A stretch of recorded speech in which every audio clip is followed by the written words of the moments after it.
Peggy 16. Sega. Total War combines turn-based strategy gaming with stunning real-time battles.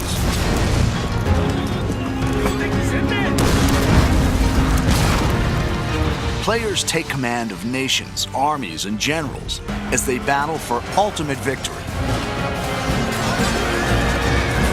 With breathtaking detail and unparalleled historical accuracy, Total War allows the player to recreate and change the course of history.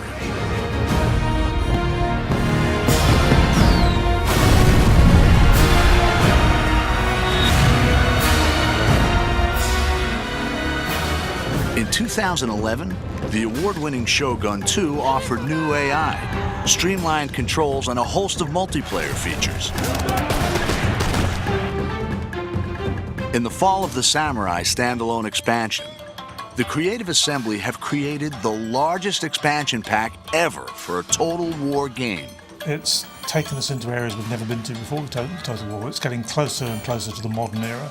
I think it's exciting because it's the latest any Total War game has ever been to the modern day, the closest any Total War game has been to the modern day.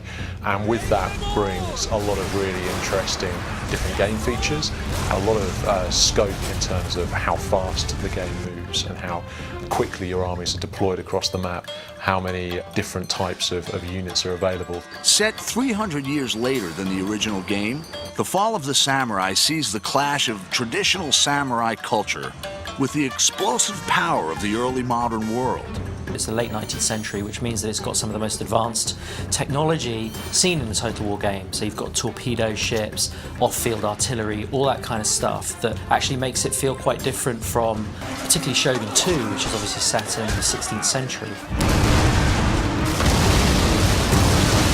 This industrial age is the most recent period ever covered in a Total War game, offering new game mechanics to please and challenge fans. I mean, Japan actually started to build railways in this period or slightly afterwards.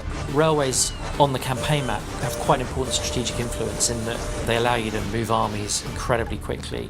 So as you capture more and more of the territory of Japan, you can move your armies around very effectively, and it's really important for bringing your best troops to the front.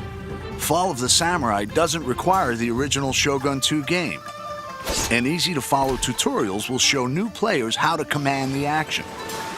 It's a standalone expansion, so it's not a game add-on as such, in that you need the original game in order to play it, but it's a fully standalone version of the game itself. The game begins with the Boshin War in 1869, a dramatic turning point in Japanese history. The ruling shogunate is trading with the West, allowing new ideas to change Japan.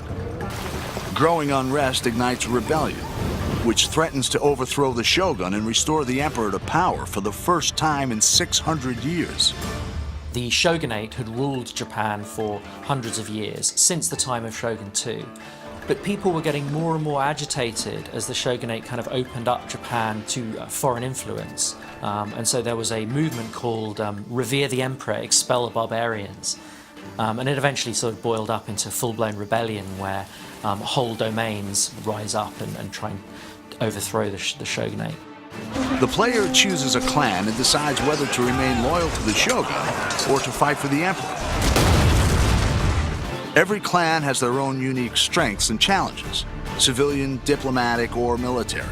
Each faction within an allegiance has its own clan trait, which gives it a very specific play style.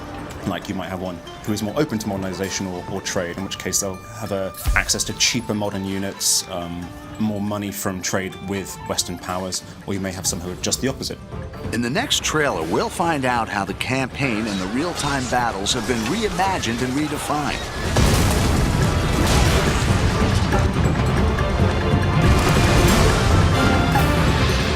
Fall of the Samurai is a whole new experience and an ambitious entry into the Total War series.